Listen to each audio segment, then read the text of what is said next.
કૃષ્ણ ભગવાન અર્જુનને એ આપે છે કે તું સહન કરવાની ટેવ પાડ. તાન તિતિક્ષસ્વ ભારત. આ લોકની અંદર સુખ અને દુઃખ બંને વારાફરતી આવ્યા કરે છે. જો તું દુઃખની અંદર અકળાઈ જઈશ અને સુખની અંદર છકી જઈશ તો જે પ્રાપ્ત કરવાનું છે ને એ તું પ્રાપ્ત નહીં કરી શકે. એટલે સુખમાં અને દુઃખમાં બંનેમાં સ્થિરતાની જરૂર છે. સુખને જીરવવો પણ બહુ કઠણ પડી જાય, માણસ નથી જીરવી શકતો. બહુ સુખ આવે ને તો માણસ એની અંદર છકી જાય, એ પોતે પોતાના લક્ષ્યમાંથી ચ્યુત થઈ જાય. એટલે બંનેમાં સ્થિરતાની જરૂર છે. જેમ સંતો વાત કરે છે કે એક ગામમાં એક નાનકડો મજૂર વર્ગનો કોઈ માણસ રહેતો હશે. હવે એણે એકવાર કઈ લોટરી ખરીદી હશે તો એને તો કઈ લોટરીનો નંબર જોતા આવડે નહીં, પણ ભગવાનનું કરવું ને એને 1 કરોડ રૂપિયાની લોટરી લાગી ગઈ. એને ખબર નથી કે માને લોટરીનો નંબર લાગ્યો છે.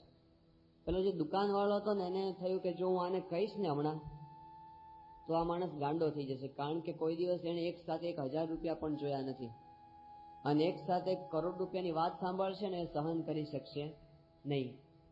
એટલે એને ગામના 2-4 ડાયા માણસની સલાહ લીધી કે આને નંબર તો લાગ્યો છે લોટરીનો, પણ વાત કેવી રીતે કરવી.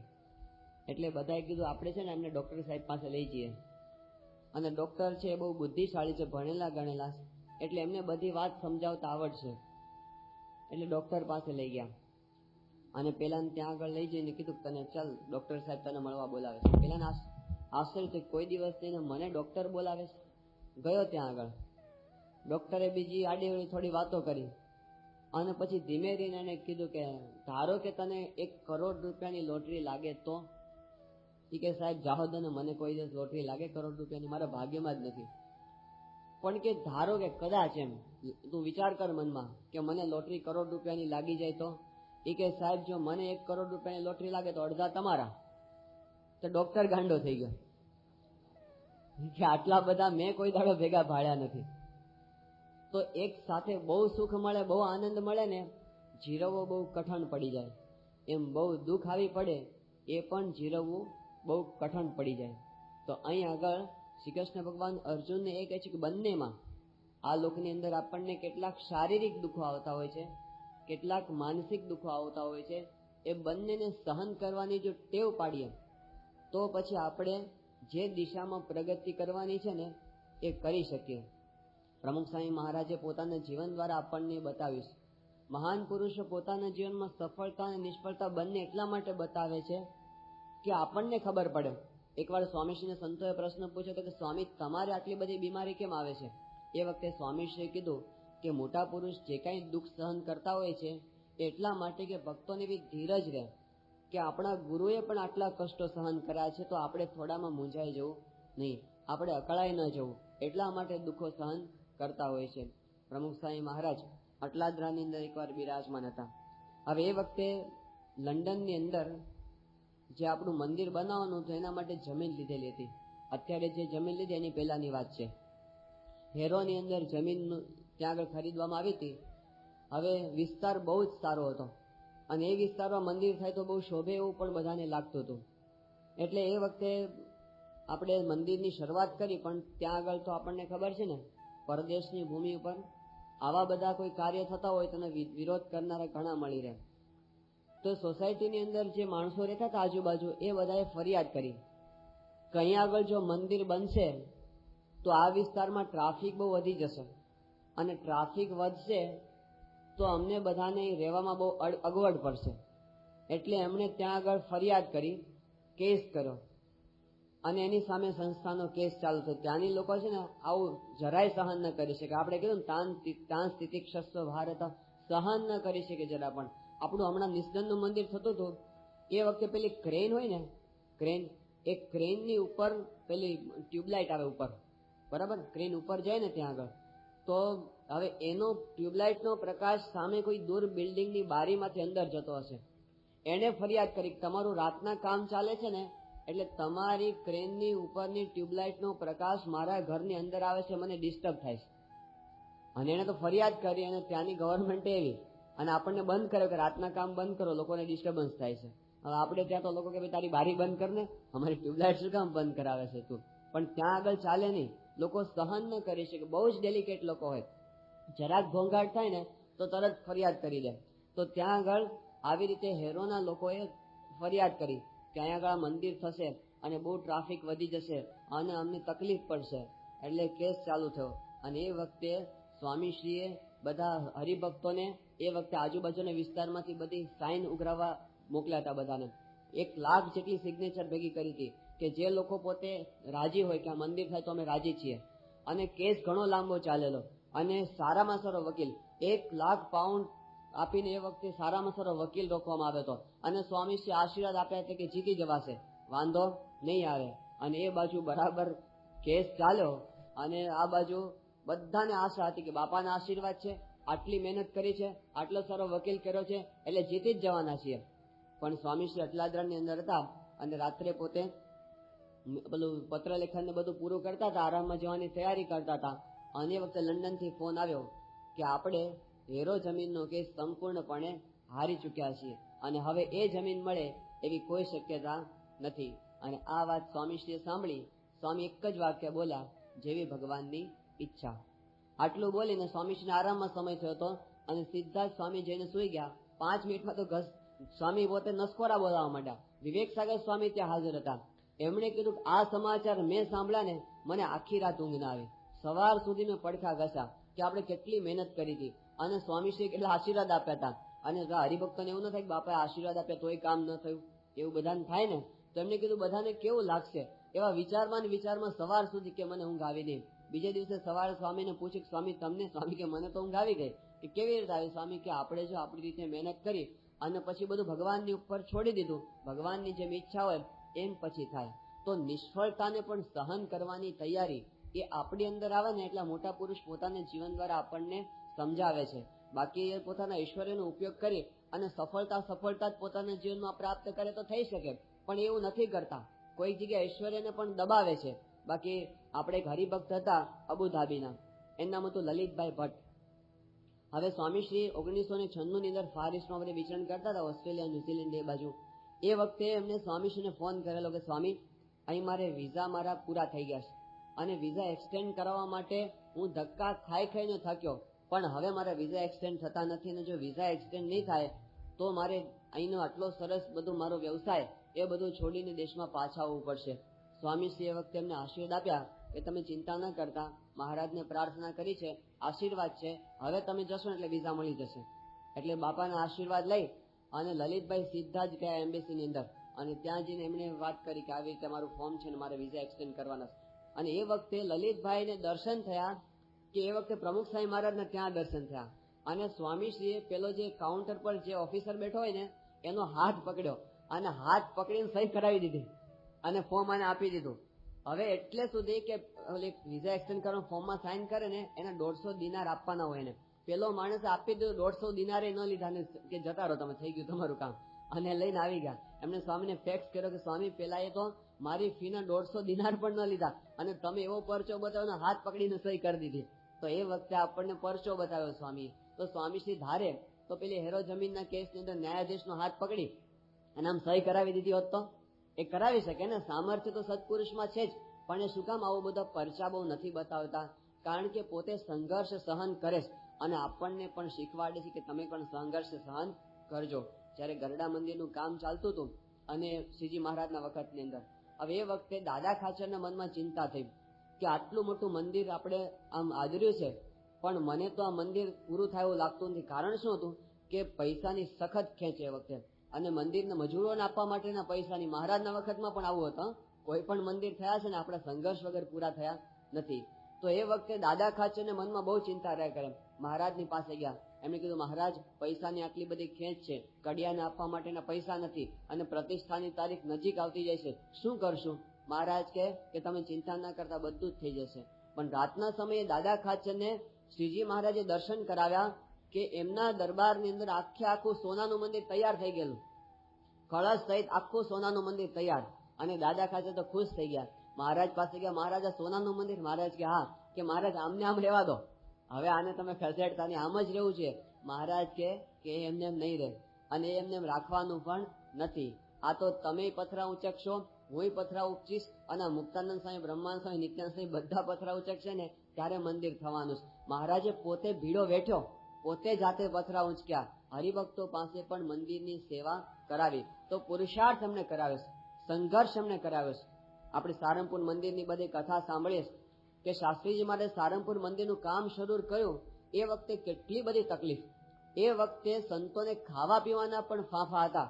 એ વખતે સંતોને ગામની અંદર ભિક્ષા માંગવા જવાનું થાય, ગામમાં કોઈ ભિક્ષા આપે નહીં, છાશ પણ ના આપે ગામની અંદર, સારંગપુર ગામમાં. અત્યારે તો પરિસ્થિતિ જુદી છે, આખા સારંગપુર ગામને મંદિર છાશ આપે છે, પણ એ વખતે તો ગામમાં કોઈ છાશ ના આપે તો સંતો લાઠીદળ છાશ માંગવા જાય. હવે બધું અનાજ ને બધું ભેગું તો કરે, પણ રસોઈ કરવા માટે વાસણ નહીં, તો વાસણની જગ્યાએ પેલો કેરોસીનનો ડબ્બો કાપે, અને કેરોસીનના ડબ્બાની અંદર ખીચડી રાંધે સંતો. ત્યાં આગળ એક નાગજી શેઠ હતા, અને એ એકવાર તેલની શીશી લઈ આવ્યા, એક શીશીમાં 500 ગ્રામ જેટલું તેલ લઈ આવ્યા. યોગીજી મહારાજ ત્યાં આગળ એ વખતે ત્યાં જ રહેતા હતા, રસોઈને બધું એ કરે અને કારખાનામાં સેવા કરે.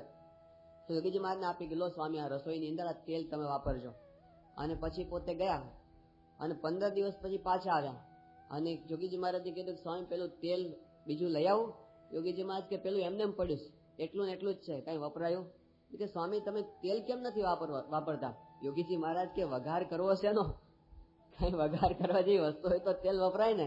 એ વખતે તો આમ કઢી કરવાની. યોગીજી મહારાજ કે આમ વાસણ ઊનું થાય એટલે ઉપરથી પેલી છાશ રેડીએ 2 દિવસની ખાટી, એટલે છમકારો થાય એટલે સમજવાનું કે અમારો વઘાર થઈ ગયો. આવી પરિસ્થિતિની અંદર એ વખતે મંદિરો થતા હતા, દિવસ રાત મહેનત, બપોરને ખાવા મળ્યું હોય તો રાતના ન પણ મળે, આવી પરિસ્થિતિ. સ્વામી કે જે રસોડામાં પેલો જાય ને એ બધું સાફ કરી જાય, પાછળ વાળા માટે કઈ વધે નહીં. પ્રમુખ સ્વામી મહારાજ કે 7 ભાઈ વચ્ચે એક સૂથણું એ વખતે હતું. સ્વામી દ્રષ્ટાંત આપે કે 7 ભાઈઓ હતા, અને 7ની વચ્ચે એક જ સૂથણું હતું, એક જ ચોરણો હતો. તો શું કરે, સવારમાં જે વેલો નાઈ ધોઈને તૈયાર થાય ને એ સૂથણું પહેરીને બહાર જતો રહે, બાકી બધાને ઘરની બહાર નીકળવાનું નહીં, કારણ કે પહેરવાનું લુગડું જ ના મળે. શું કરે? તો એવી પરિસ્થિતિની અંદર એ વખતે મંદિરો થતા હતા. ત્યારે એ વખતે મોજીદગના માધાભાઈ નામને એક હરિભક્ત હતા, અને એમને બહુ શંકા રહ્યા કરે કે આ શાસ્ત્રીજી મહારાજ આટલા મોટા મંદિરો આદર્યા છે, પણ એ કઈ મને પૂરું થાય એમ લાગતું નથી. કેવા સંજોગો એ વખતે હતા. તો એ વખતે અડધી રાત્રે પોતે ત્યાં સૂતા હતા. શાસ્ત્રીજી મહારાજ તેના ઓરડાની અંદર ગયા. શાસ્ત્રી મહારાજ કે માધાભાઈ બહાર આવો, જરા કામ છે. એટલે માધાભાઈ બહાર આવ્યા, અને શાસ્ત્રી મહારાજ કે ઓલું લાકડાનું થડિયું છે ને એ આપણે ઉચકીને દૂર લઈ જવું છે. તો માધાભાઈ કે સ્વામી વિચાર તો કરો, આ 20 ફૂટ લાંબુ થડ, આ 2 ફૂટ ડાયામીટરનું, આ મારાથી ન ઉચકાય. આ તો 15-20 માણસો ભેગા થાય ને ત્યારે હલે, આ મારે એકલાથી કામ નહીં, આપણે કાલે સવારે કરશું. શાસ્ત્રીજી મહારાજ કે તું એને હાથ અડાડ, તારી પાછળ પાછળ આવશે થડ. પેલો ત્યાં ગયો અને થડને હાથ અડાડ્યો ને એ આગળ ચાલે ને પેલું થડિયું પાછળ પાછળ ચાલે. એને જ્યાં જવાનું ત્યાં ઉભા રહી ગયા, થડ ત્યાં જઈને ઉભું રહી ગયું. માધાભાઈ ને બધી શંકા શમી ગઈ. એને ખબર પડી કે શાસ્ત્રીજી મહારાજ એવા પુરુષ છે ને, એ ધારે ને તો જળની પાસે પણ કામ કરી શકે, જળને પણ ચૈતન્ય કરી નાખે. એ ધારે તો પથરા પાસે પણ કામ લઈ શકે, અને એ જો ધારે ને તો આપણા કોઈની જરૂર નથી. આ બધા પથરા ઉડી ઉડીને ત્યાં ચોટી જશે ઉપર, અને મંદિર તૈયાર થઈ જશે, કારણ કે સત્પુરુષ છે, એમનું સામર્થ્ય આટલું છે. છતાં પણ શાસ્ત્રીજી મહારાજે પરચાઓથી મંદિર નથી કર્યા, આમ ચમત્કારથી મંદિર નથી કર્યા, આમ જમીન ફાડીને અંદરથી મંદિર બહાર કાઢીને બતાવી દીધું હોય એવું એમને કર્યું નથી. સંઘર્ષ, આખી જિંદગી એમને સંઘર્ષ સહન કર્યો છે, અને આપણી પાસે કરાવે છે. એનો અર્થ એ કે જીવન આખું સંઘર્ષથી બનેલું છે. એની અંદર આપણે હિંમત રાખવી. એટલા માટે સત્પુરુષ આપણને શીખવાડે છે મુશ્કેલીની અંદર ક્યારેય પાછા પડવું નહીં. અને આપણા શાસ્ત્રોનો એ જ સિદ્ધાંત, જે ભગવાનના ભક્ત થયા છે એમના માટે તો આ જ માર્ગ છે. આપણને સત્સંગ પચ્યો છે, સત્સંગને આપણે સમજ્યા છે, એની નિશાની શું કે મુશ્કેલીની અંદર આપણી ધીરજ એવી ને એવી રહેવી જોઈએ. એકવાર ગોપાળાનંદ સ્વામી પાસે એક હરિભક્ત આવ્યા. હવે ગોપાળાનંદ સ્વામી રોજ એને કથા વાર્તા કરે, અને કથા વાર્તામાં સાંખ્ય જ્ઞાનની વાતો કરે, આત્મા પરમાત્માની વાતો કરે. એમ કરતા કરતા 6 મહિના સુધી એકદમ નિયમિત કથામાં શરૂઆત થાય ને ત્યાંથી આવી જાય, અને છેલ્લે સુધી શ્રીપતિમ ન થાય ત્યાં સુધી ઉઠે ને. ગોપાલ સ્વામી રાજી થાય કે આ ભગત છે ને એ ખરેખર આ શ્રદ્ધા વાળા, કથા બહુ વ્યવસ્થિત સાંભળે. હવે 6 મહિના પછી એકવાર ગોપાલ સ્વામી પાસે એ ભાઈ આવ્યા, અને આવીને રડવા માંડ્યા, ધ્રુસકે રડે. ગોપાલ સ્વામી કે ભગત શું થયું છે, કેમ આટલા બધા રડો છો? એ ભગત કે સ્વામી બહુ દુઃખ આવ્યું. કે શું દુઃખ આવ્યું? કે સ્વામી મારી બકરી મરી ગઈ. મારી બકરી મળી ગઈ ને એ બહુ મોટી ઉપાધિ મારા પર આવી ગઈ. તો ગોપાલ સ્વામી પોતે રડવા માંડ્યા. ગોપાલ સ્વામી ધ્રુસકે રોવા માંડ્યા. એ કે સ્વામી, ઓલો છાનો રહી ગયો. સ્વામીને રડતા જોયા ને એટલે ઓલો છાનો રહી ગયો. એ કે સ્વામી તમને શું થયું, તમે કેમ રડો છો? ગોપાલ સ્વામી કે હું એટલા માટે રડું છું કે મેં તને 6 મહિના સુધી વાતો કરી અને છતાં પણ તું બકરી માટે રોવા બેઠો. મારો સત્સંગ તને આટલોય ઉતર્યો નહીં, મારી મહેનત બધી પાણીમાં ગઈ ને એટલે હું રોવા બેઠો છું. તો આપણે કથા વાર્તા સાંભળીએ, સત્સંગ કરીએ છીએ, એનું ફળ શું? તો આવી પરિસ્થિતિમાં આપણે ધીરજ રાખી શકીએ. આપણી ધીરજની અંદર કોઈ પણ પ્રકારનો ડગમગાટ ન થાય એ કરવાનું છે. તો એવી ધીરજ રાખી અને સત્પુરુષે આપણને સમજાવ્યું છે. મોટા મોટા જે ભક્તો થયા છે બધાના જીવનની અંદર કષ્ટો આવેલા છે, પણ એની અંદર એવી ને એવી સ્થિરતા એમણે રાખી છે. નરસિંહ મહેતાના જીવનમાં દુઃખ આવ્યા છે, મીરાબાઈના જીવનની અંદર દુઃખ આવ્યા છે, 500 પરમહંસોના જીવનમાં કેવા કષ્ટો. એ જ્યાં જાય ત્યાં માર ખાવાના, જ્યાં જાય ત્યાં અપમાન સહન કરવાના. અને શ્રીજી મહારાજે પછી આજ્ઞા કેવી કરી હતી પરમહંસોને કે જે જગ્યાએથી સન્માન થાય ને એ જગ્યાએથી નીકળી જવાનું, એ જગ્યાએ રહેવાનું નહીં. તો પછી રહેવાનું ક્યાં? જે અપમાન થાય ત્યાં રહેવાનું. એનો અર્થ એમ કે આખી જિંદગી અપમાનો જ સહન કર્યા કરવાના. છતાં પણ આ મીરાબાઈના કે આ નરસિંહ મહેતાના આપણે પદો સાંભળીએ, એક પણ કીર્તનની અંદર એ લોકોએ એવું નથી લખ્યું કે આ ભગવાન ભજન એમાંથી તો મરી ગયા, હેરાન થઈ ગયા, દુઃખી થઈ ગયા, આ ખોટા માર્ગે આપણે ચડી ગયા. કોઈ પણ જગ્યાએ એમણે આવી નાદારી, હતાશા કે નિરાશાના કીર્તનો બનાવે નથી. આનંદના જ કીર્તનો. ભાગ્ય જાગ્યા રે આજ જાણવા. નિષ્કાળ સ્વામી કે ભાગ્ય જાગ્યા રે આજ જાણવા, થયા કોટી કલ્યાણ, ઉધારો ન રહ્યો એહનો, પામ્યા પ્રભુ પ્રગટ પ્રમાણ.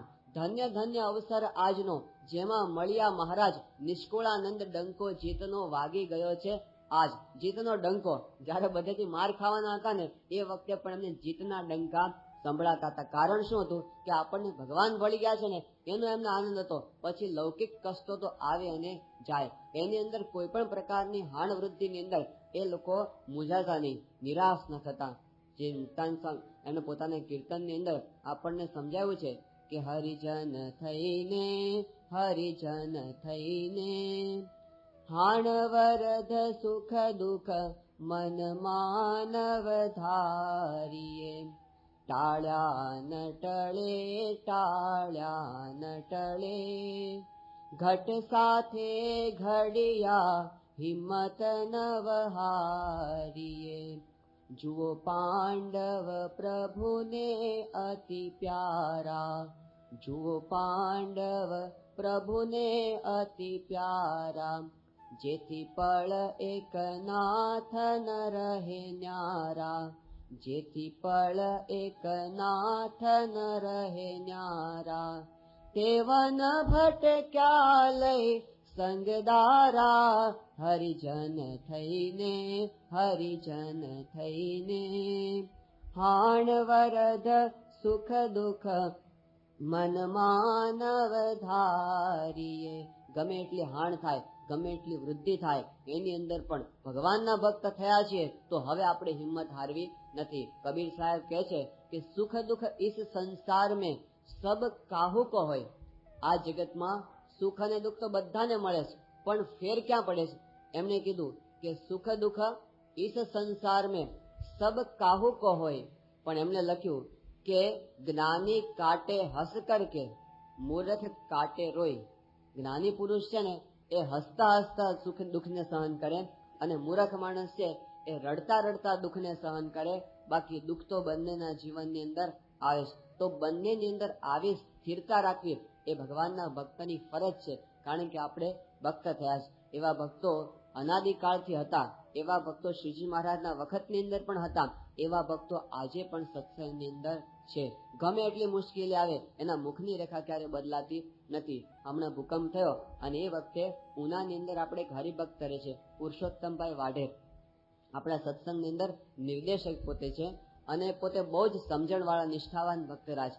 હવે જે વખતે ભૂકંપ થયો એમનો એક દીકરો તો સ્કૂલમાં ગયો હતો, પોતે એમના પત્નીનો બીજો દીકરો ઘરની અંદર હાજર હતા, અને જેવા ઉપરથી નીચે ઉતરતા હતા અને એ વખતે સીડી પડી ગઈ, દાદરો પડ્યો, બાજુનું બિલ્ડિંગ એમની ઉપર પડ્યું, અને એ વખતે પુરુષોત્તમભાઈ વાઢેર એક બાજુ ફેંકાઈ ગયા, એમના પત્ની અને પુત્ર હતા એ બીજી બાજુ ફેંકાઈ ગયા, એમની ઉપર બિલ્ડિંગનો કાટમાળ બધો આવી ગયો. એટલે બંને દબાઈ ગયા હતા. પુરુષોત્તમભાઈને થોડું વાગ્યું હતું, પણ એમને તો એવું લાગ્યું કે પત્ની અને દીકરો બંને જતા જ બંને દબાઈ ગયા છે. એ વખતે એમનો બાળક હતો એ પણ સ્કૂલેથી બહાર નીકળી ગયો તો એ બચી ગયો તો એ પાછો આવ્યો ઘરે. એટલે પુરુષોત્તમભાઈ એમને વાત કરી, પહેલા કીધું મમ્મી ક્યાં છે અને ભાઈ ક્યાં છે? તો એમના બાપુજીએ વાત કરી કે બંને આ કાટમાળને દબાઈ ગયા છે, એટલે હવે બંનેમાંથી કોઈ જીવતા હશે નહીં. પેલો બાળક એ વખતે વાત કરે છે કે બાપુજી, જેવી ભગવાનની ઈચ્છા, આપણે ભજન કરશું, હવે તમે કઈ ચિંતા કરશો નહીં. બાળકની અંદર આવી સમજણ, સત્સંગની દ્રઢતા, એ સંસ્કાર જે આવ્યા છે ને, સુખ અને દુઃખ બંનેને સહન કરવાની શક્તિ. પછી તેમના પત્ની પાછા બહાર નીકળ્યા અંદરથી, પણ પુરુષોત્તમભાઈ કે એમના પત્ની કે એમનો દીકરો, પોતાનો એક દીકરો મરી ગયો છે છતાં 3 માંથી એકેયની આંખમાંથી એક આંસુ પણ એમણે પડવા દીધું નથી. બીજે દિવસે સારંગપુરથી સંતોએ ફોન કરેલો પુરુષોત્તમભાઈને કે ખબર પડી કે એમને આવું કષ્ટ આવ્યું છે, એટલે એમને પૂછ્યું કે શું થયું છે. એ વખતે પુરુષોત્તમભાઈ પોતે હોસ્પિટલમાં હાજર નહોતા. તપાસ કરી ક્યાં ગયા, તો જવાબ મળ્યો કે રવિ સભા કરવા અત્યારે ગયા. પોતે રવિવારની સત્સંગ સભાની અંદર અત્યારે ગયા. તો દરેક વાતની અંદર સ્થિરતા જે રાખી શકે એ ભગવાનનો ભક્ત કહેવાય. તો આવા અસંખ્ય પ્રસંગો આજની તારીખે સત્સંગની અંદર છે. કેનેડામાં આપણે એક હરિભક્ત છે ઉપેન્દ્રભાઈ ઓઝા, પ્રમુખ સ્વામી મહારાજ પોતે એમની ઘણી વખત વાત કરે છે પોતાના મુખે કે ઉપેન્દ્રભાઈ પોતે એમને યુવાન અવસ્થાની અંદર બંને કિડની ફેલ થઈ ગઈ, બીજી કોઈ કિડની એમને લાગુ પડી નહીં. તો યુવાન અવસ્થામાંથી એમને કાયમ માટે ડાયાલિસિસ પર જીવવું પડે એવી પરિસ્થિતિની અંદર પોતે રહેશે. સ્વામીશ્રી કહે છે કે આવી પરિસ્થિતિની અંદર પણ પોતે ક્યારેય ઉદાસીનતા એમના મુખારવિંદ પર જોવા મળી નથી, ક્યારેય સ્વામીશ્રીને ફરિયાદ કરી નથી. અને સંતો ગમે ત્યારે પૂછે ને ઉપેન્દ્ર કેમ છે, બસ આનંદ, કે સ્વામી બાપા મળ્યા ને એનો આનંદ છે. તો આવા આનંદની અંદર પોતે રહે છે હંમેશા. સ્વામી કે જે દેશની અંદર ગાડી વિના જીવી ન શકાય એ દેશમાં પોતે ગાડી નથી રાખતા. અને સ્વામી કે પોતે પોતાના પેટ પૂરતું, પોતાના કુટુંબ પૂરતું, ભરણ પોષણ પૂરતું રાખે ને બાકી બધું ભગવાનને જમા કરાવી દે, પોતાના માટે એક પૈસો રાખતા નથી. તો આવી પરિસ્થિતિ વાળા સતયુગને યાદ કરાવે ને હરિભક્તો કળિયુગની અંદર પણ સ્વામીશ્રી ઉત્પન્ન કર્યા છે. પણ એ લોકોના જીવનમાં ગીતાનો આ જે સિદ્ધાંત શાંત સ્થિતિક્ષસ્વ ભારત એ એમને સિદ્ધ કરેલો છે. તો આવા શારીરિક કષ્ટો આવે અથવા માનસિક કષ્ટો એ બંનેને સહન કરવા. સંઘર્ષની અંદર આપણું જેવું ઘડતર થાય છે એવું સુવાળપની અંદર આપણું ઘડતર થતું નથી. તો ગુણાતીતાનંદ સ્વામી એ પોતે જાતે સામેથી આવો પોતે ભીડો વેચતા. ગુણાતીતાનંદ સ્વામી કે અમે અમારા પગ એવા કરી દીધા છે કે અમે આમ કાંટાઓ પર હાલ્યા જઈએ ને તો કાંટા કરડ કરડ બોલી જાય, પણ અમારા પગને કાંઈ થાય નહીં. તો આવો પોતે ભીડો વેચતા. તો મોટા સંતો જે છે આપણને શીખવાડે કે બહુ સુવાળા થવું નહીં. એક સંત હતા, એ પોતે એક રાજ્યમાં પધાર્યા ત્યારે રાજાએ પોતાના કુંવરને મોકલ્યો કે આ મહાત્મા બહુ મોટા છે, તું જા એમનું સ્વાગત કર અને એમને આપણા મહેલમાં પધરામણી કરાવ. એટલે પેલો કુંવર હતો રાજકુંવર, એમણે સ્વાગત કર્યું અને મહેલના પેલા દરવાજા આગળ પેલા સંતના પગ ધોવા માંડ્યા. હવે સંતના પગ એટલા બધા ખરબચડા હતા ને, અને રાજાના કુંવરના પગ હાથ બહુ સુવાળા, એટલે પેલું વાગે. એટલે પેલા કુંવર બોલ્યા એ વખતે કે મહારાજ, તમને આ 5 રૂપિયાના જોડા નથી મળતા, તે આટલા બધા ખરબચડા પગ કરી નાખ્યા. પેલા મહાત્માએ એ વખતે જવાબ આપ્યો કે તારે જો બહુ સુવાળા પગ ધોવા હોય ને તો ગણિકાના પગ જઈને ધો, બાકી સાધુના પગ તો આવા જ હોય. તો સંઘર્ષ સહન કર્યો, સાધના કરી છે ને એમણે. સુવાળપની અંદર કઈ સુખ નથી. પ્રમુખ સાહેબ મહારાજનું આખું જીવન જોઈએ, સ્વામી સામેથી ભીડો ઉભો કરે, સંઘર્ષ ઉભો કરે, પોતે એવું વિચરણ ઉભું કરે. પરદેશથી સ્વામી આવે, 82ની સાલમાં સ્વામી શ્રી આવ્યા અને એ વખતે લંડનની એ જાહો જલાલી, એ હરિભક્તો, અને એ વખતે એલેક્ઝાન્ડ્રિયા પેલેસ, અને એ બધા સન્માનો, અને એ ગાડીઓ, એ રસ્તા, અને એ વ્યવસ્થા, એ બધું સ્વામીશ્રી પોતે હરિભક્તોની ભાવો પૂરા કરી અને જયારે મુંબઈ આવ્યા, અને મુંબઈ આવીને સ્વામીશ્રી તરત વિચરણ ખાનદેશની અંદર ગોઠવ્યું. ખાનદેશના ગામડા હમણાં અમે જઈ આવ્યા, અત્યારે પણ એવા છે ગામની અંદર સંડાસ બાથરૂમ નથી. આજની તારીખે પણ તમારે જો હાથમાં લોટો લઈને બહાર જવાનું થાય અને નાવા માટે પાછું બીજું 10 મિનિટ ચાલુ ત્યારે બીજા કોકના ઘરે પાછી કઈક ટાંકી હોય એની અંદર નાવા જવાનું થાય. આજની તારીખે સ્વામીશ્રી આજથી 20 વર્ષ પહેલા સામેથી અને ઉનાળાના વખતની અંદર એ ખાનદેશના બધા ગામડા, કાઠિયાવાડને સારા કેવડા એવા ગામડા, અને એમાં સ્વામીશ્રી વિચરણ ચાલુ કર્યું. તો ભીડો પોતે સહન કરે છે સામેથી, સુવાળપ પોતે ક્યારે પોતે ભોગવતા નથી. તો સ્વામીશ્રી આખી જિંદગીઓ વિચરણ કરીને આપણને બતાવ્યું. વાસદની અંદર સ્વામીશ્રી હતા અને નિર્જળા ઉપવાસ હતો એકાદશીનો.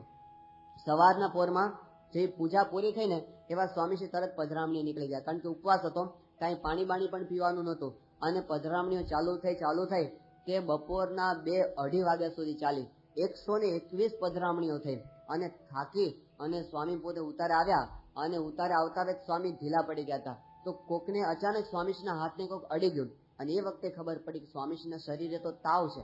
અને જોયું, તપાસ કરી, ખબર પડી 102 ડિગ્રી તાવ. કે સ્વામી તમારા શરીરે તો તાવ છે? સ્વામી કે હા, આજ સવારથી તબિયત જરા ઢીલી હોય ને એવું મને લાગે છે. સ્વામીશ્રીએ ફરિયાદ ન કરી, કીધું સ્વામી હવે આરામ કરો. સ્વામી કે આરામ છે, પત્ર લેખન કરીએ આપણે.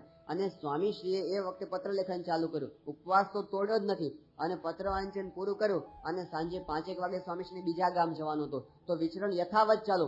બીજા ગામ પણ ગયા, ત્યાં આગળ પણ નગર યાત્રા નીકળી, ત્યાં આગળ પણ પધરામણીઓ, અને ત્યાં આગળ રાતના સભા કરીને સ્વામીશ્રી 12 વાગે પોતે આરામની અંદર પધાર્યા. તો આખું જીવન સ્વામીશ્રી આવા કષ્ટો સહન કર્યા.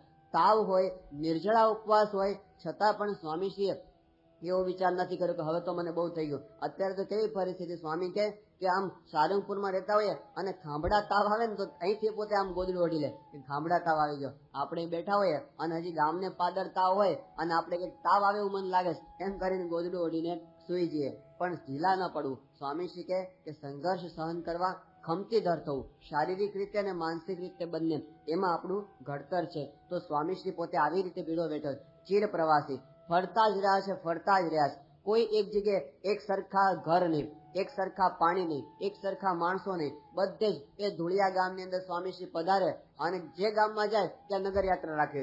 બપોરે 1:30 વાગે જાય તો 1:30 વાગે નગર યાત્રા. એવા પ્રસંગો છે કે સ્વામી આખી રાત ટ્રાવેલિંગ કરીને ગયા હોય ને અને સવારે 4 વાગે પહોંચ્યા હોય તો સવારે 4 વાગે નગર યાત્રા ગામની અંદર નીકળે. ભાઈ હવે તો હુવા દો, આખી રાત બધે આવી રીતે પીડો વેઠીને આવ્યા છે. પણ હરિભક્તોનો સ્વામી ખ્યાલ રાખે છે કે એમણે કેટલો પીડો. એકવાર સાબરકાંઠાના એક ગામમાં સ્વામીશ્રી પધાર્યા અને 3-4 ગામ કરીને આવ્યા. ઉનાળાનો વખત હતો અને બપોરે 1:30 વાગે સ્વામી ગામની અંદર પધાર્યા અને તડકો કે મારું કામ, ધોમ ધકતો તાપ. એ વખતે હરિભક્તોએ આમ નગર યાત્રાની બધી તૈયારી કરી રાખેલી અને બેન્ડ વાજા ને બધું.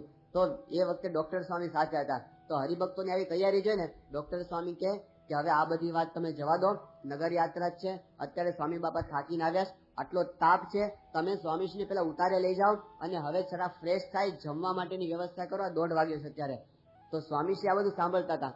સ્વામીશ્રી ડોક્ટર સાહેબ પોતાની બાજુમાં બોલાવ્યા. ડોક્ટર સાહેબ બાજુમાં આવ્યા ને સ્વામીશ્રી એક હરિભક્તને બાજુમાં બોલે, જે વ્યવસ્થાપક હતા ને એમને.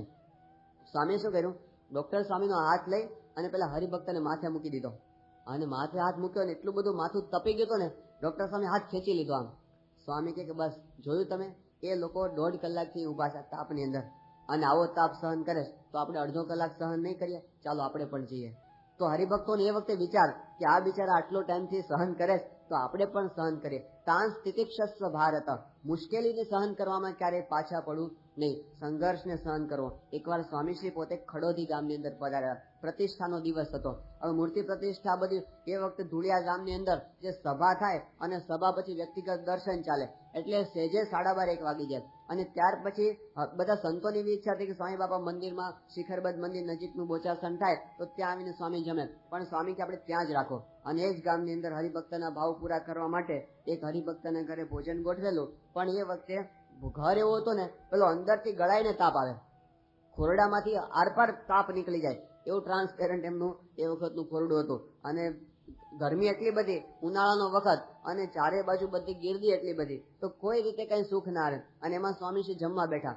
તો એ વખતે તો સ્વામી સાથે સંતો બધા બેસી ગયા હોય, બધા 10-15 સંતો આજુબાજુ બેઠા હોય. એ ગીરદી એમાં પેલી રોટલી આવતી હતી. હવે એ વખતે જન્મગલ સ્વામી બાજુમાં જમવા બેઠા હતા અને એ પોતાનો કીધેલો પ્રસંગ કે મારા પથ્થરમાં રોટલી આવી અને મેં તોડવા માટે પ્રયત્ન કરી પણ વાયસર જેવી રોટલી તૂટે જ નહીં.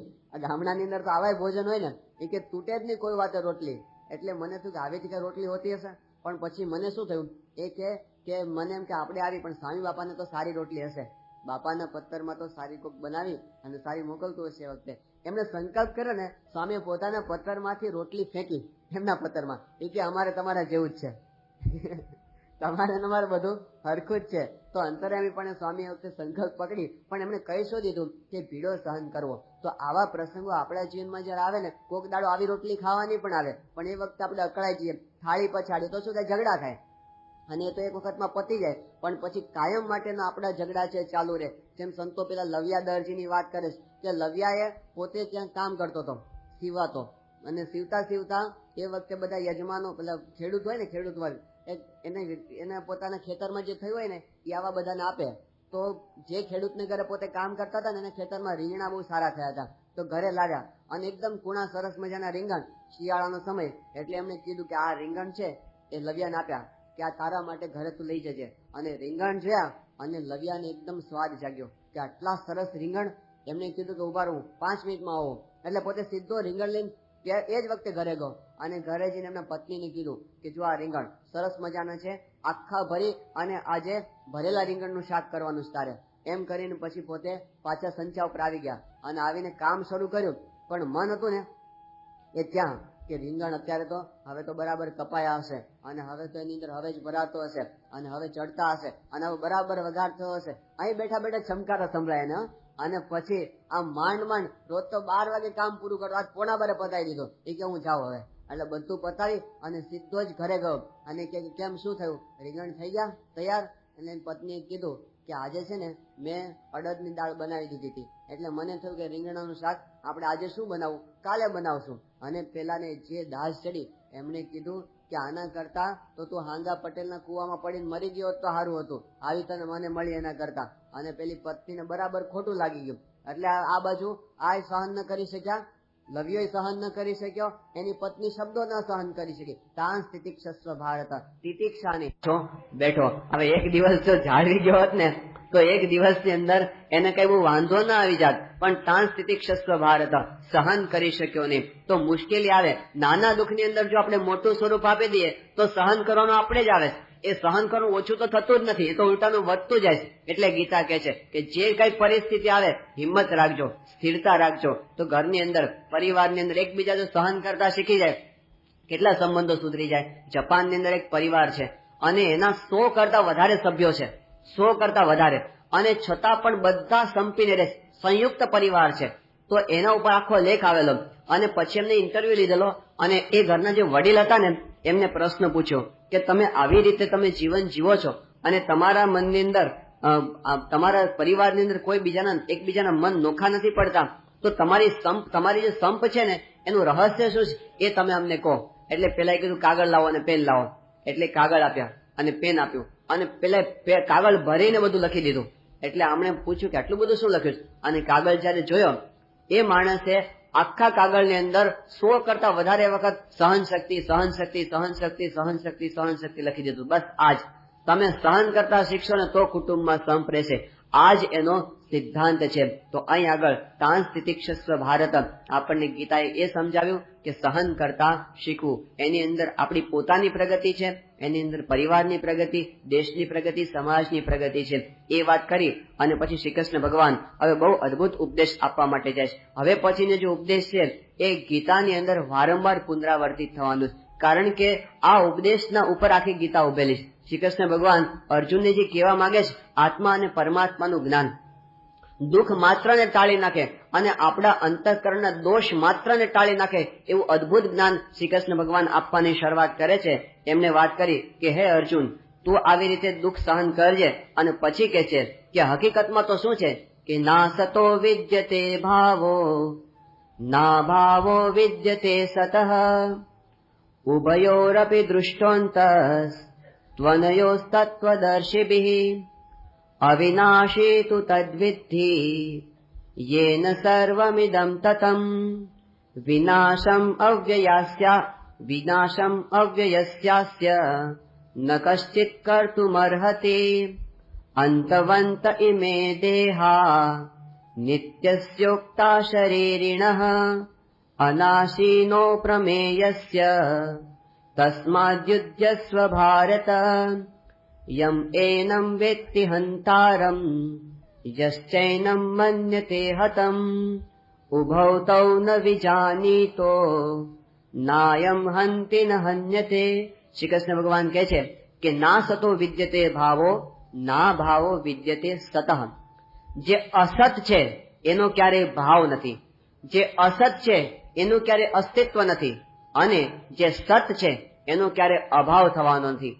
એટલે કે જે અવિનાશી છે એ ક્યારે પોતે નાશવંત થવાનું નથી, અને નાશવંત છે એ ક્યારે અવિનાશી થવાનું છે નહીં. એટલે કે આ દેહ છે ક્યારે અવિનાશી થવાનો નથી. ગમે એટલા પ્રયોગો કરો ને તો પણ દેહ ક્યારે અવિનાશી થવાનો નથી. વૈજ્ઞાનિકો મરી ગયા, કેટલાય વૈજ્ઞાનિકો પોતે આ મરવું ન પડે ને એવી ઔષધિને શોધતા શોધતા મરી ગયા, પણ કોઈ હજી સુધી દેહને અવિનાશી બનાવી શક્યું નથી.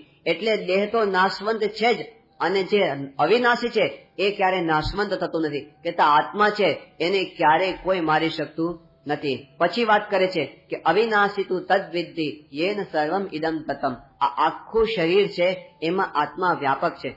નખ શિખા પર્યંત જે વ્યાપક છે એને તું જોવા શીખ.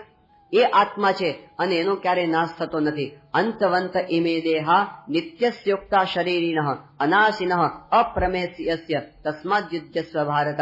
આ શ્લોક ઉપર ઘણી બધી ટીકાઓ લખાય છે અને એના ઉપર ઘણા બધા ભાષ્યોની અંદર ભાષ્યકારોએ પોતપોતાના મત પ્રસ્થાપિત કરેલા છે. આના ઉપરથી શંકરાચાર્ય પોતે એવી વાત કરે છે કે અંતવંત ઇમે દેહા નિત્યસ્યોક્તા શરીરિનઃ. શરીરિનઃ ષષ્ઠી પુરુષ એક વચન, ષષ્ઠી વિભક્તિ એક વચનનું રૂપ છે શરીરિનઃ, એટલે કે એક વચન છે. શરીરી કહેતા આત્મા એક વચન છે. અને અંતવંત ઇમે દેહા, આ બધા દેહો છે એ બધા બહુ વચન છે. એટલે શું કીધું કે એક જ આત્મા છે અને એના બધા દેહો છે. અદ્વૈત મતવાળા શું કે છે કે એક જ આત્મા અને આ બધા દેહો એના છે. પણ રામાનુજાચાર્ય વાત કરી કે ના, એવું નથી. એનો અર્થ એવો છે કે અંતવંત ઇમે દેહા નિત્યસ્યોક્તા શરીરિનઃ. આત્મા એક, પણ દરેક આત્માને ત્રણ શરીર છે ને, ત્રણ શરીર, સ્થૂળ શરીર, સૂક્ષ્મ શરીર અને કારણ શરીર. તો બહુવચન કહેવાનો તાત્પર્ય એ છે કે ત્રણેય શરીરની અંદર આત્મા તો એક જ છે.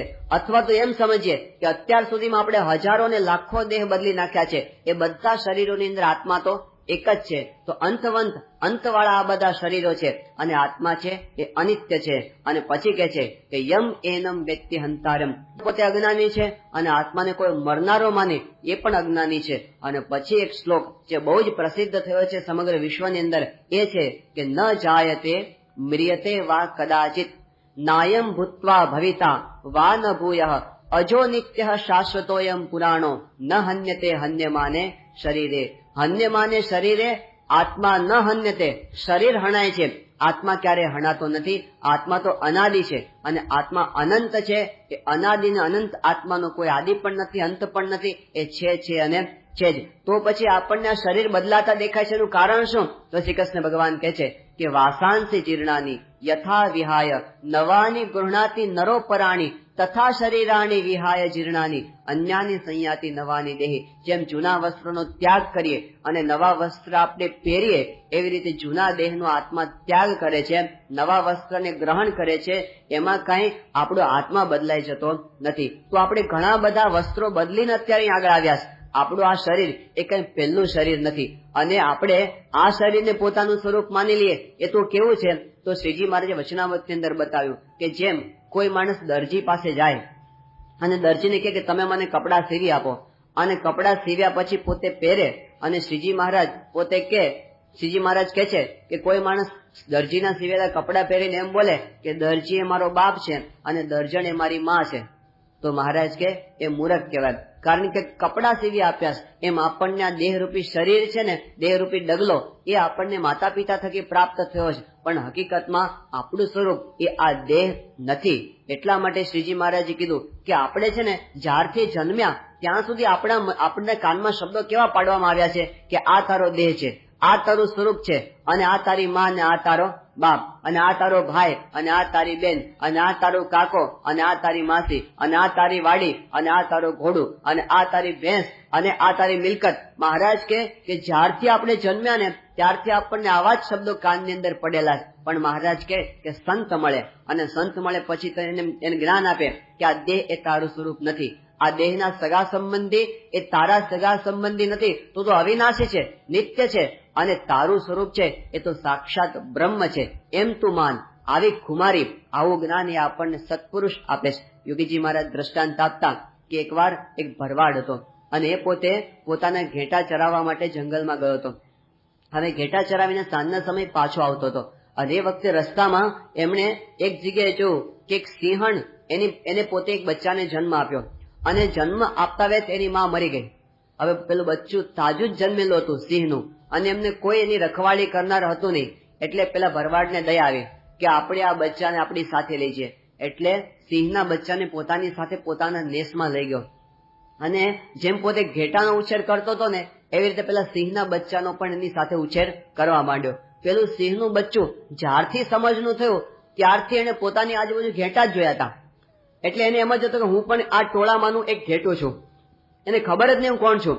અને ત્યાં સુધી એ પોતે એમ સમજે કે આ મારો માલિક છે અને આ બધા મારા ભાઈઓ છે.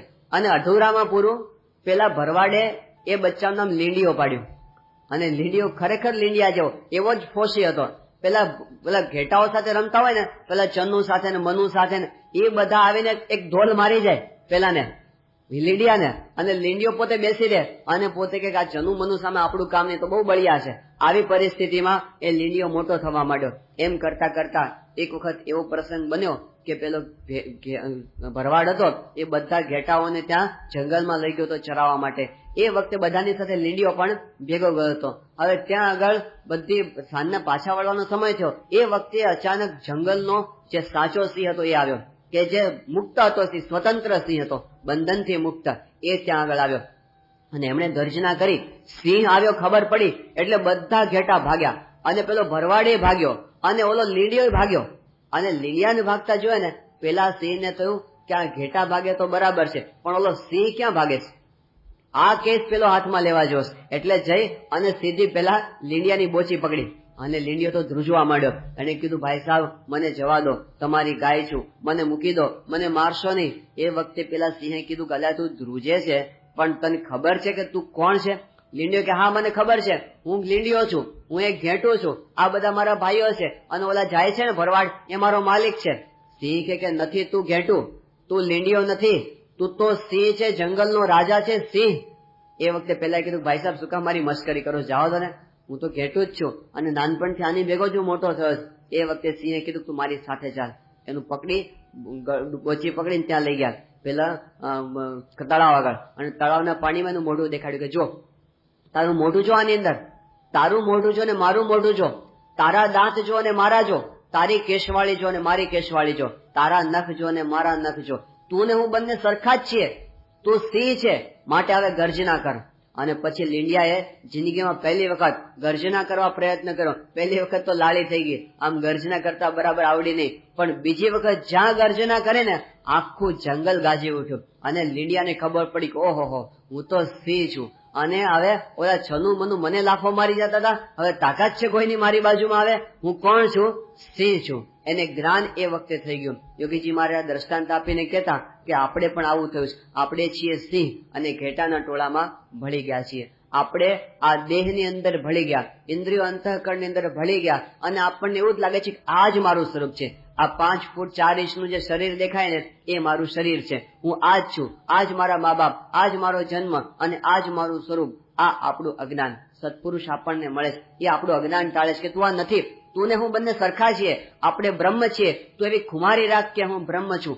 આવું જ્ઞાન સત્પુરુષ આપે છે. પણ એ વખતે આપણે ના પડે ના હું તો લીંડિયો જ છું, આપણે સ્વીકારીએ નહીં, આપણે તો એ જ છીએ. પણ સત્પુરુષ ના પાડે કે તારું ને મારું સ્વરૂપ સરખું છે. કારણ કે આવું જે અજ્ઞાન છે ને એમાંથી આપણને સત્પુરુષ છોડાવી શકે. આ બંધન છે, દેખાતું નથી આપણને બંધન, પણ જબરજસ્ત મોટું બંધન છે. જેમ આપણને આ થાંભલા સાથે આમ કોઈ આમ સાંકળથી કચાવીને બાંધી દીધા હોય, આપણે હાથ પગ કશું ચલાવી ન શકતા હોય, આપણને એમ કેવી અકળામણ થાય કે આ બંધનમાંથી જલ્દી છૂટીએ તો સારું, એવું આપણને થાય ને.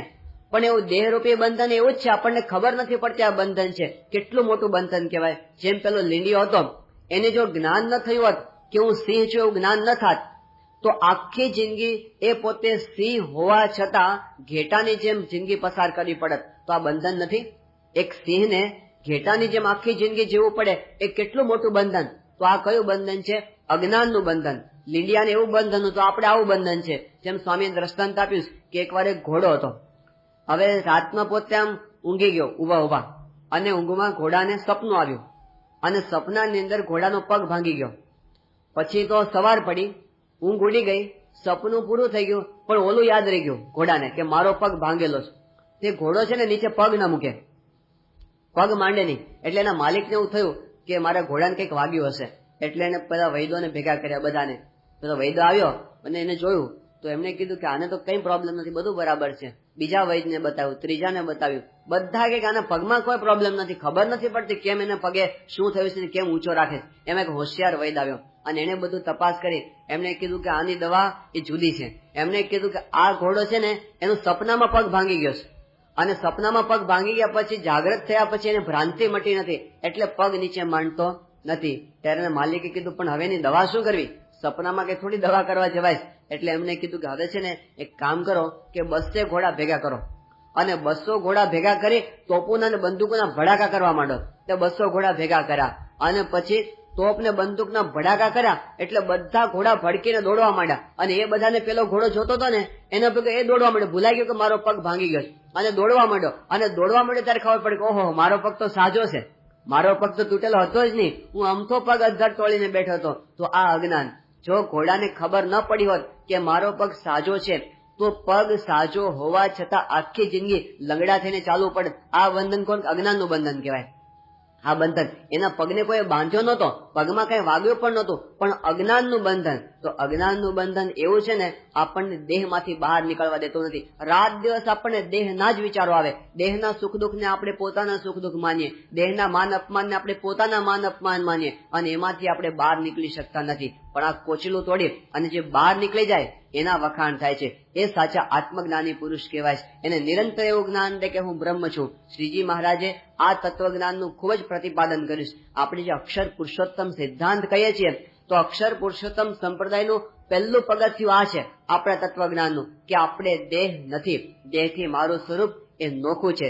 એકવાર શ્રીજી મહારાજ પોતે અગતરાય ગામમાં હતા અને એ વખતે એ ગામની અંદર મહારાજ સભા કરીને બેઠા હતા અને ત્યાં આગળ એક હરિજનનો છોકરો ત્યાં આગળ આવ્યો, સાવ નાનો બાળક હતો. શ્રીજી મહારાજે પેલા બાળકને જોયો અને પોતાની બાજુમાં બોલાવ્યો. મહારાજે પૂછ્યું એને કે તું કોણ છે? એટલે કે મહારાજ હું તો હરિજન છું. મહારાજે કીધું કે તું હરિજન નથી, તું તો આત્મા છે. એમને કીધું ના મહારાજ હું તો હરિજન જ છું, મને ખબર છે ને આ બધા જાણે છે કે હું તો હરિજન જ છું. મહારાજ કે હું બોલાવો એમ બોલ, 5 વખત એવું બોલ કે હું આત્મા છું, આત્મા છું, આત્મા છું, 5 વખત બોલ. પેલો બાળક બોલ્યો કે હું આત્મા છું, હું આત્મા છું. 5 વખત બોલી ગયો એટલે મહારાજે કીધું હવે બોલ તું કોણ છે? એ કે મહારાજ હું તો હરિજન જ છું. મહારાજે કીધું 100 વખત બોલ હું આત્મા છું. અને મહારાજ એને ઘૂંટાવતા જ એક વાર મહારાજ પેલા 100 વખત તો આવડતો નહીં હોય પણ મહારાજે ગણાવ્યું. પેલો 100 વખત બોલી રહ્યો ને હું આત્મા છું. મહારાજ કે બોલ હવે કોણ છે? એ કે મહારાજ મારી પાછળ તમે પડ્યા છો ને એટલે હું કહું છું કે હું આત્મા છું, બાકી મને ખબર છે કે હું તો હરિજન જ છું.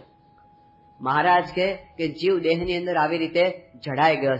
પણ શ્રીજી મહારાજનો ઈશક જો, શ્રીજી મહારાજ પોતે સાથે જુએ કે હું આત્મા છું. શ્રીજી મહારાજનું સમાજ સુધારણાનું કાર્ય હતું ને એ આવું હતું. એને પછનામાંથી 2-4 સીટો આપીને કઈ પછાત ને પછાત મટાડી શકાતા નથી. પણ શ્રીજી મહારાજે એવું જ્ઞાન આપી દીધું એનું પછાત પણ જ મટી ગયું. અને મહારાજે એવું જ્ઞાન આપી દીધું કે તું ખુમારી સાથે જીવ, કે તું બ્રહ્મ છે, તું આત્મા છે, તું અક્ષર છે. તો એક તદ્દન પછાત કોમના બાળક પાસે પણ જો શ્રીજી મહારાજની એવી અપેક્ષા રહેતી હોય કે આ મારા યોગમાં આવ્યો, આ બ્રહ્મ થઈને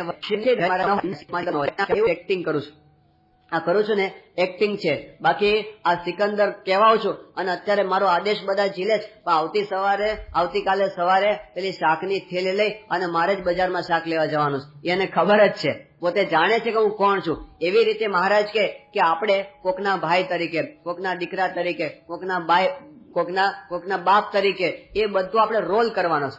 આ જગતમાં આપણે રહ્યા છે તો આપણે રોલ કરવાનું, પણ રોલ કરતા કરતા સમજવાનું શું કે આપણે તો આ રોલ કરીએ છીએ પણ આપણું સ્વરૂપ આત્મા છે. આપણે આ બધાથી જુદા જ. મારો તો જન્મ પણ નથી અને મારું તો મૃત્યુ પણ નથી, મારું સ્વરૂપ એ તો બ્રહ્મ છે. તો આવી ખુમારી સાથે આપણે જીવીએ.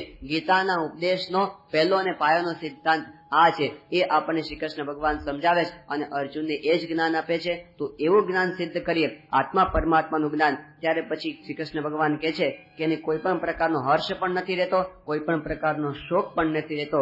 તો એવું જ્ઞાન એ આપણે સિદ્ધ કરી શકીએ આત્મા પરમાત્માના જ્ઞાનના માર્ગે. આની બહુ જ વિશેષ છણાવટ શ્રી કૃષ્ણ ભગવાને આ જ અધ્યાયની અંદર કરી છે. ગીતાનો બીજો અધ્યાય છે, એ અધ્યાયની અંદર સમગ્ર ગીતાના જે મુખ્ય વિચારો છે એને શ્રી કૃષ્ણ ભગવાને પોતે વણી લીધા છે. તો એનું પાન છે એ આપણે આવતા દિવસોની અંદર કરીશું. સહજાન સ્વામી મહારાજની જય. આવી વધુ કથા સાંભળવા શ્રવણમાલા ચેનલને સબસ્ક્રાઇબ કરો.